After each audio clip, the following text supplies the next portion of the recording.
And hello and welcome back. In this video I'm going to show you how to feed an Australian python. If you've just purchased a snake and it's not eating properly, I'll go through a few different tips on getting them eating.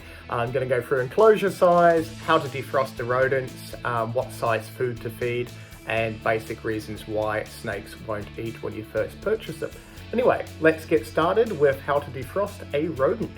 So the best way to defrost a frozen rodent is get a little plastic bag like we've got this one here. Put your frozen rodent in the plastic bag and you want it to defrost at room temperature. You don't want to just put the frozen rodent in hot water straight away. If you do that, it's going to heat the outside up but not the middle. So it's the same as defrosting anything. Because they are whole animals, you can't defrost them in a microwave. That is not good. And if you want a rodent to go kaboom in your microwave, yeah, that's the way to do it. So to defrost them, you want to just leave it in a bag like that. Room temperature, depending on the size of the rodent and the ambient temperature, anything from 10 minutes to about an hour or two to defrost. So once it's defrosted at room temperature and you feel it through the bag and it feels room temperature, obviously not cold, you want to get hot water out of the hot water tap. So you don't want to boil the jug. The hot water out of the hot water tap is warm enough. You only want to heat this rodent up to body temperature, and body temperature is obviously in the mid-30s sort of thing. So you want to stick the whole bag in the water like that. So once it's in there, the heat's going to go through the plastic, but it's not going to soak into the actual sort of rodent. So if you just stick the rodent in the actual water itself, what will happen is you're going to end up washing away a lot of the smell of the rodent. And a lot of snakes associate the smell of rats and mice with food as well as the temperature. So if you can keep more of the smell, you're going to have better luck with feeding your snake the first time. So only takes for like a little, this is a pinky mouse, so it only takes for a pinky mouse probably about 5 minutes or so of sitting in that hot water to absorb the heat. So you know it's ready when you take the bag out and you feel it through the bag and it feels warm. So that one pretty much already feels warm like that. So then what you want to do is you want to get some tongs or something. You don't really want to feed the snake with your fingers because your fingers are going to smell like the food, and then the snake is going to get confused with the heat of your fingers and the heat of the food, and it won't know where to strike. So it might actually strike your fingers, not get the food, freak out. It looks like a big animal coming towards the snake as well. So you only want a small amount of heat going towards the snake. So that's why tongs are pretty important if you're not used to feeding snakes, because if you just go with a big hot hand, your hand may not be blue, but mine is, that will freak the poor little snake out. So now that that is defrosted, we will grab our snake and we will show you what to do. And we have our snake. So this is a Pygmy Stimpson's python. So this is only a young snake, probably about 5 months old or so. They are a very, very small snake. So this snake would probably be about 10-15 centimeters max at the moment. So it's still eating pinky mice. To evaluate what size food to feed your snake, you want to feed a little bit bigger than the middle diameter of the snake. So ignore the head and the neck in Australian pythons. They stretch their jaw around their food. So this little guy is wondering what's happening at the moment. He's not hiding under his leaves. So what we will do is we will take the lid off and then we will show you how to feed him. What we're going to do is we don't want to come from above with the food. We want to sort of go more from the side. So once the snake has sort of positioned itself a little bit easier, we will come over here with our pinky. He wants to smell it, sniffing. You want to move the pinky away from the snake a little bit. So there you go. And then you just want to give it a few gentle tugs and let go. So if he lets go now, you can grab the pinky with the tongs again, give it a couple of little shakes, and that will usually trigger their mechanism for eating. And they'll go, oh, that's potential food.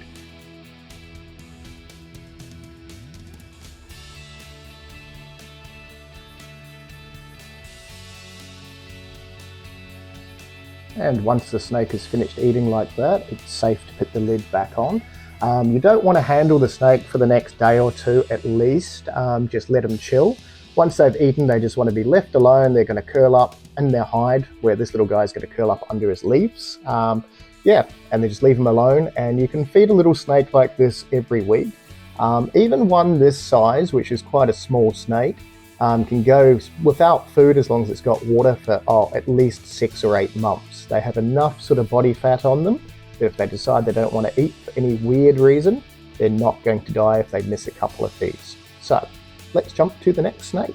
So the main two things that stop a snake from eating, Mr. Olive Python does not want to play at the moment. He's feisty little bugger, is enclosure size and temperature. So if they're in an enclosure that's too big, they're going to go off their food pretty quick. If the temperature gradient is not right as well, you're going to have problems with them eating. So for most Australian snakes, you want your temperature between 30 and 33, 34 degrees. And you want a warm spot and the rest of the enclosure a cold spot. So these enclosures here actually have a heat cord underneath them.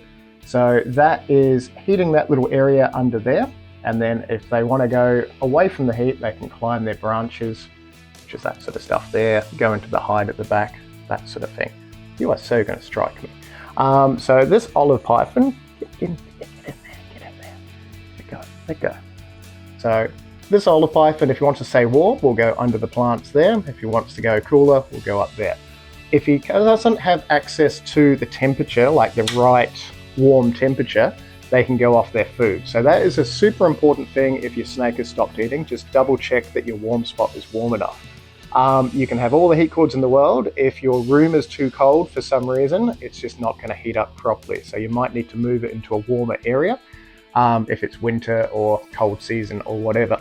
Another thing with the size of the enclosures, that's a decent sized baby olive python. It's about 6 months old or so. And that's a 45 cube. We're going to move away from you because you're not liking us talk about you, are you? No. So you can use a small tub. So these are pretty much tubs that baby snakes live in.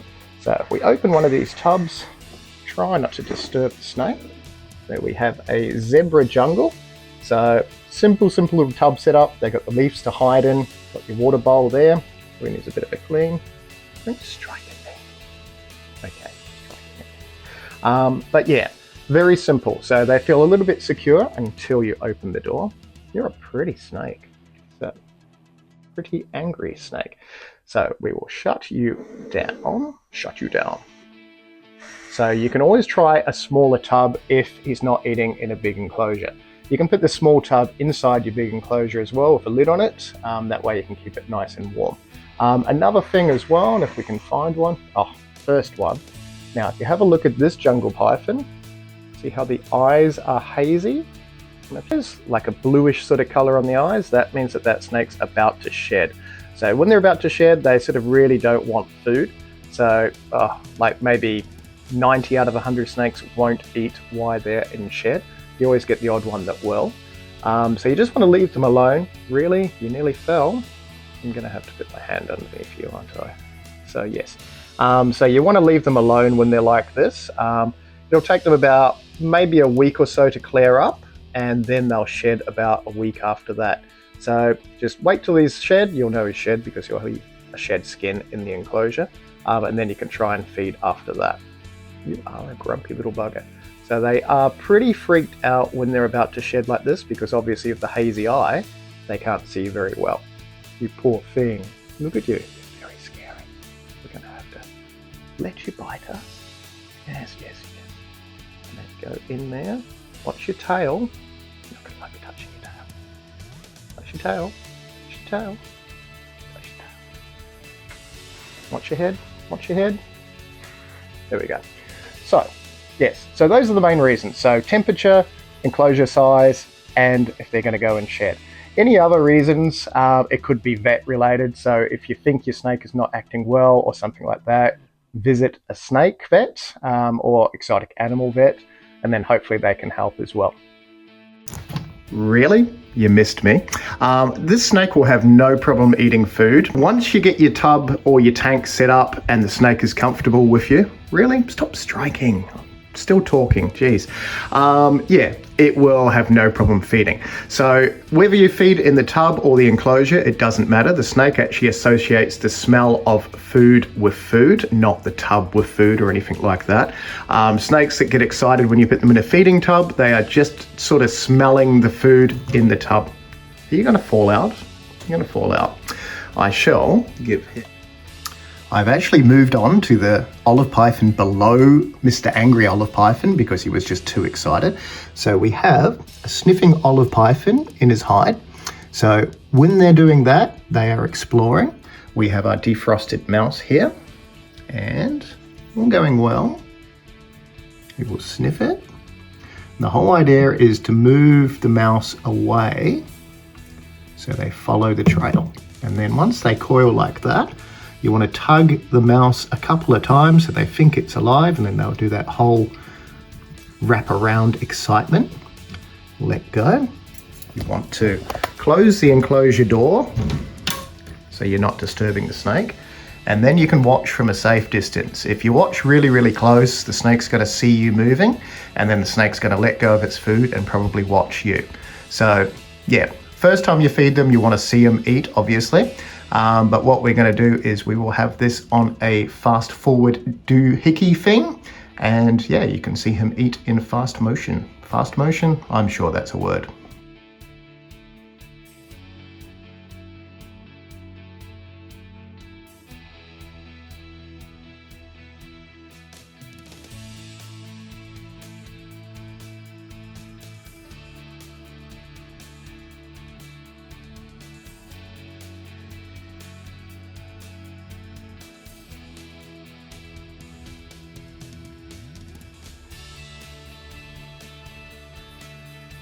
So as long as you get a food item that is a little bit bigger than the middle of the snake, you'll be fine.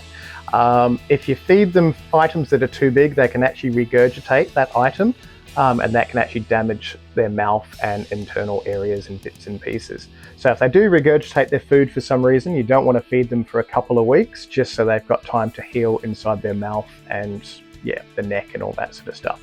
But this little albino Darwin here is eating a fuzzy mouse, and the fuzzy mouse is probably about half the size again from the middle of the snake. So super important that you see a bulge after you feed them, otherwise they're not going to get much nutrition out of the meal. You can feed multiple feed items as well. If you feed them one and there's no bulge, you can always defrost another one and feed it within the next hour or two of feeding them. You also want to feed your snakes about once a week when they're babies. When they're adults, they can go down to even once a month sort of thing, because they don't grow obviously as fast. But yeah, on average, every sort of 7 to 10 days for a baby snake. These are Australian pythons, obviously. It varies for different types and that. But pythons are a little bit different than colubrids and stuff like that. Anyway, we will move on. Hopefully that was a little bit exciting. Yeah, if you've got any questions, comment down below.